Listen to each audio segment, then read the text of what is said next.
هلا ميجوز، ما بقى اننا شبه وصلنا ل 1000 سبسكرايبر. انا الصراحه ما كنتش متوقع ان في حد هيتفرج على فيديوهاتي، وانا مش بقول شكرا ليكم اللي تتفرجوا على فيديوهاتي وكل الكلام ده، بس يعني شكرا ليكم كل حاجه، بس انا بجد ما كنتش متوقع ان في حد يتفرج على فيديوهاتي. انا كنت بعمل شبه الفيديوهات فور فن علشان اقول لاصحابي ها فيديوهات بعرف اعمل حاجه عنكم، واروح الجامعه اقول لهم انا الشخص اللي بعرف اعمل فيديوهات هنا. في كام فيديو انا كنت بعملهم كنت متوقع ان هم هيجيبوا ريتش عالي والكلام الحلو ده كله، بس انا ما كنتش متوقع ان في بنات هتتفرج على الفيديوهات بتاعتي خالص. عشان كده بشتم كتير في الفيديوهات بتاعتي، وانا مش بدي مبرر للشتيمه والله، ده انا عامل فيديو للشتايم ليه غلط او ليه بتضحك، بس انا مش عارف ابطل شتايم. انا بتعامل هنا كاني قاعد على القهوه مع اصحابي بالشيشه، انا ما بشيش. يا ريت لو والدتي بتتفرج على الفيديو ده انا ما بشيش وبتناقش في اي حاجه تخطر على بالي. ما ينفعش اتناقش في كل حاجه بتيجي على بالي على القهوه هنا عشان الشانل ما تتقفلش، والمفروض برضو في شخص بيراجع ورايا الفيديوهات دي قبل ما انزلها. شادي المحامي المستقبلي بتاعي، وانت مصطفى يا ترك قررت ترفع عليا قضيه. ده اللي هيطلعني، ده اللي هينجدني. ما ترفعش عليا قضيه بالله عليك. يعني انا الصراحه مش ضامن شادي في اي حاجه. ابعت له فيديو اقول له في مشكله، يقول لي لا ما فيهوش مشكله، انزل الفيديو افضل اتشتم عليه. بس انا بحبك يا شادي، بحبك ان ستريت واي، مش ناقصه مش عايز تاني على الانستجرام بتاعي. ارجوكوا بطلوا تبعتوا لي حاجات غريبه على الانستجرام.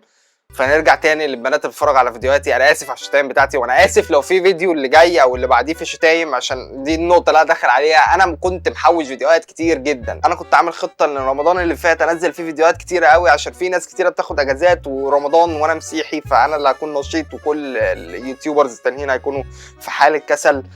فكنت محوش فيديوهات كتيره رمضان، بس حصل مشاكل تبع الجامعه وتبع اللي اللاب باظ. ففي الفتره اللي اللاب فيها كان بيتصلح صورت فيديوهات تانية، وفضلت احوش فيديوهات لغايه ما اللاب يرجع وامنتج الفيديوهات وانزلها تاني. والفيديوهات اللي انا صورتها كلها كان فيها شتايم، عشان انا ما كنتش عارف ان في بنات هتتفرج عليا. فانا اسف تاني. هحاول في المستقبل اللي انا ابطل شتايم في الفيديوهات بتاعتي.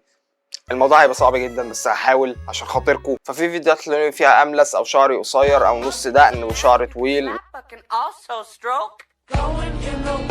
ومش هنزلهم بالترتيب اللي انا صورتهم بيه. انا ممكن اكون نزلت اصلا الفيديوهات كلها اللي انا صورتها، فقشطه تمام. وحاجه على السريع كده، الناس اللي بتكتب لي كومنتات دايما انا حافظهم وعارفهم، ولما بيعملوا لي فولو على الانستجرام انا بكون عارف اللي هم، بس انا مش عارف اعمل لهم فولو باك ولا لا، علشان يعني موضوع غريب. يعني لما حد يكتب لي كومنت هنا وارد عليه ولاقيه راح عمل لي فولو، المفروض احتراما ان انا اعمل له فولو باك، بس انا مش عارف هل هذا شيء طبيعي ولا يفتكر ايه ده بيعمل لي فولو باك ليه؟ ده المفروض اللي انا بتفرج على فيديوهاته وبس، ابعد عني. ما اعرفش يعني. فانت لو بتكتب لي كومنتات دايما وانا برد عليك دايما، فانا عارفك تمام. ولو عامل لي فولو على الانستجرام وانا ما عملتلكش فولو، فانا اسف. انا مش عارف المفروض اعمل لك فولو ولا لا. انا اسف تاني. بالذات ان الانستجرام والفيسبوك كان عندي فولورز كتير بسبب حاجات غبيه. انا كنت بعمل شورتات وريلز اللي هي اسوأ طرق اعدام، اسوأ طرق قتل، من اغرب الديانات اللي في العالم، من اغرب الشغلانات اللي في العالم، من اسوأ طرق الاعدام في التاريخ. ودي جابت لي فولورز وفيوز كتيره جدا على الفيسبوك والانستجرام. اي نعم، على الانستجرام عملت لي بان علشان كان في فار كان بياكل لحم بني ادم، بس برضه على الفيسبوك في فيديو جايب 5 مليون فيو وتاني نص مليون فيو. فانا مش عارف كنت المفروض اكمل في الحته دي ولا لا، بس انا ما كانش عجباني. انا هنا مستريح اكتر بكتير، وشكلي عامل زي الانفلونسرز وانا عندي فولورز كتير على الانستجرام والفيسبوك. فقشطه، مش مهم، حاجه في قمه السعاده. والمشكله انا لسه عامل شورتات من دي كتير ومش عارف انزلها فين. يعني في بتاع 20 شورت كمان من نفس النوعيه دي بيجوا لي فولورز مريبين 50 و60 سنه. ناس بيقولوا يعني انا لو سافرت كندا ما ينفعش البس بوكسر في الشارع. انترستنج يا عم، ماشي قشطه تمام. انا هتريق على الفولورز بتوعي كمان، ما هي دي النقص. يعملوا لي فولو بعد كده يجوا يشوفوا صورتي مين مختل عقليا، ده احنا مش عاملين له فولو ولا نعرفه ولا نعمل له اي حاجه، يقوموا عاملين لي فولو.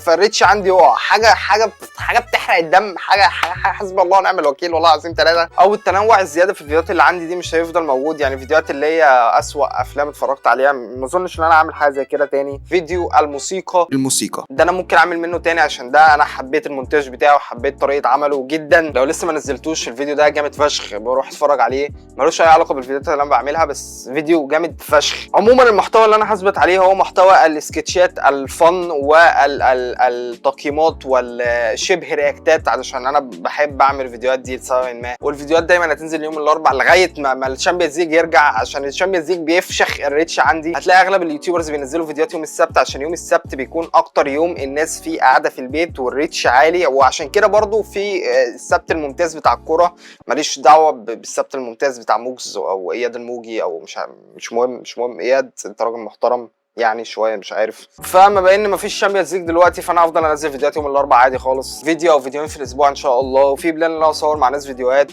وفي بلان ان انا اعمل حاجه كشورت او كتيك توك علشان الم شويه ناس من هناك يجوا هنا. انا عايز ريتش، بس برضو عايز اوزن ما بين ناحيتين، مش عارف اعمل ايه يعني. ساعدوني ارجوكم ساعدوني. وبس كده. اغلب اللي بيتفرجوا على الفيديو ده يعني اكيد دسوا لايك وسبسكرايب وشير وكومنت، علشان انتوا من الناس اللي عاملين سبسكرايب اصلا.